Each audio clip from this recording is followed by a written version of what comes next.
Kapatid, alam mo sa umagang ito, hindi lang naman ikaw yung may pinagdadaanan. Hindi lang naman ikaw yung may mga sitwasyon na mabigat. Hindi lang naman ikaw nag-iisang may problema. Lalong-lalo na hindi lang ikaw yung mag-isa na maraming suliranin o maraming pagsubok.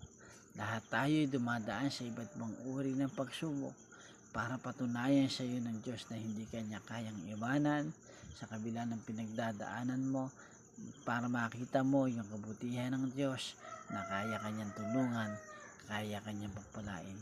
Kung may sakit ka, kaya kanyang pagalingin. Kung mayroon ka mga bagay na hindi maintindihan, maintindihan mo sa habag at awa ng Diyos. Pray tayo. Panginoon, yung aking kapatid na sa kabilang screen, tulungan niyo po sila, pagpalain niyo po sila.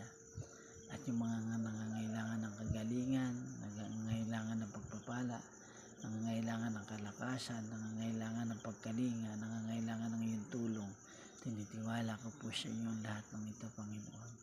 O Diyos, wala kaming magagawa liban na samahan niyo yung aming buhay, pagpalain niyo po kami, kasama yung kanilang mga anak, kasama yung kanilang mga magulang, kasama yung mga mahal nila sa buhay. Maraming salamat po, O Diyos, kayo lamang ang aming malalapitan. Salamat po sa tulong at biyaya niyo. Purihin kayo, nakalain kayo sa pangalan ni Jesus. Amen. Good morning po, and God bless you. Mahal kayo ng Diyos. Kapatid, pakisubscribe po kami, pakisupport po kami. Palain kayo ng Panginoon. God bless po.